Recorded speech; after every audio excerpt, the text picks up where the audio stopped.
Police, if you dey watch this video, I say breathe in, breathe out. Make una dey calm down. Make una dey calm down. Not be everybody wey you see na suspect. So the police don't go kill Arabu. Now don't cause problem for France. Even Macron, France president, don't japa. Like say na Lagos income for body loan. Tinubu don't hide am as a son. Which kind of wahala be this? Eh? Arabu they drive in own jeje. Boom, boom, boom, boom. They do in fine boy. They do. Police say, fuck! Also, your money, your wallet, your driver, your license, your money or your life. Arabu say, Oga, wetin be the problem? Police say, yeah, bring your ID card. I mean, your driver's license. Arabu no get driver license. Arabu zoom off. Eh? Police begin pursue am. Commando style, Rambo style. Arabu don't die. Now everybody, wahala don't dey for France. Eh? Police, all these happy trigger police people, we know they calm down. Hey, I wish I could give that man one conk now. So that your brain go reset to show the damage we don't cause for everywhere now. I remain your boy MC Victorious. Now me they bring in a real life issues where they happen for our Obodo, Nigeria and the world at large. Please share this video, like and comment anything within your belly. I'll be very, very happy to respond to you. Where protesters continue to throng the streets for the fourth day in a row. President Emmanuel Macron has rushed out of a European Union summit in Brussels to attend a second cabinet crisis meeting in 2 days. The European country has been on the edge since Tuesday. The French government has deployed over 45,000 officers to quell the violence. These are visuals in Marseille, the port city of France that is home to the infamous Basilica of Notre Dame. But now the city is being looted in broad daylight by angry protesters. At night, vehicles have been set ablaze by the mob. At 994 arrests and 900 hours later, locals are still locking horns with the police. But behind all this chaos is the quiet, moaning family of 17-year-old Nahel. The teenager was shot by the police on June 27th at a traffic stop in Paris suburb of Nanterre. Nahel subsequently died from his wounds, and the horrifying incident has been caught on tape. He was of Algerian and Moroccan descent, and his identity has triggered protests by angry mobs across the country. Cities in France are reeling under violent clashes. Dijon, Lyon, Marseille, Roubaix and Bordeaux, to name a few. The French capital Paris are major suburbs including Aubervilliers, Nanterre, which is ground zero of the tragedy, Clamart in the southwest of Paris, and Saint-Germain are majorly impacted areas.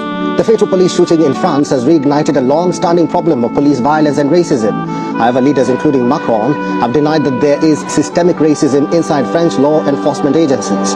Meanwhile, the president has called on parents to keep the young demonstrators off the streets. The president has also urged social media platforms to work with authorities to help calm the situation.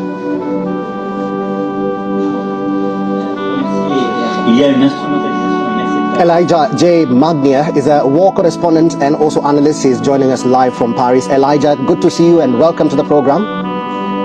Thank you for having me.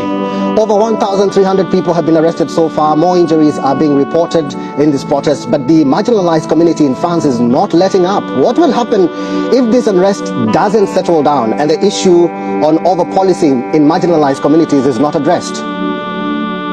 Well, unfortunately, we had the event in 1981 in Lyon, 1989, 2005, 2006, 2007, 2017, 2015, and this issue of the suburbs of France in all the big cities is not addressed by any government.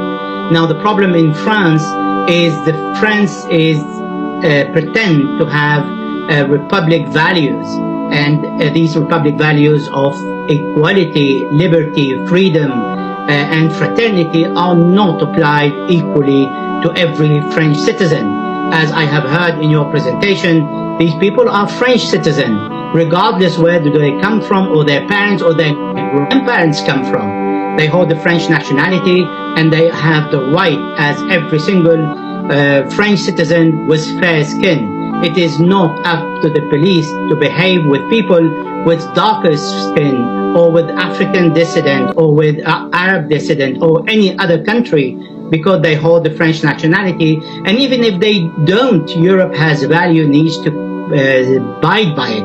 And this is the core problem when over-policing is ruling the country, when the government is closing an eye on the abuse of the police. 2017, there were 4,800 abuse. The police investigated only 8% of these 4,800, and only 54 policemen were told off not to do what the abuse again, but they were not put in jail or accused of homicide, which many of them have committed.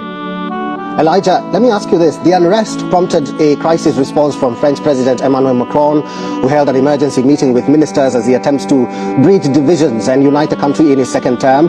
What do these protests mean for the French president?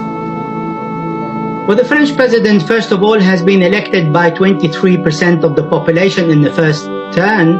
And the second one, he admitted that he was elected because people didn't want Marine Le Pen, the extreme right wing, to come to power. So therefore, all his decisions are decisions emanating from a person who do not represent honestly and really the population. Even if he's using the constitutional right, he's not using the democratic values that he promotes.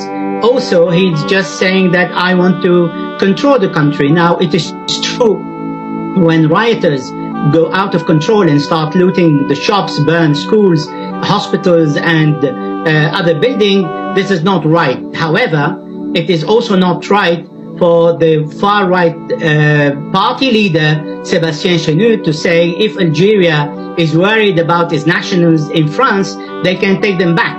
Or François Fillon, the former Prime Minister, said that the districts and the suburbs are inaccessible to the police, or define them that are center of terrorism, which is very easy accusation when you really want to violate the law and do something wrong and right and pretend that it's the right case. I've been talking to Elijah J. Magnia. He's a war correspondent and analyst. Elijah, thank you very much for all your inputs and for talking to WION Wild is One today.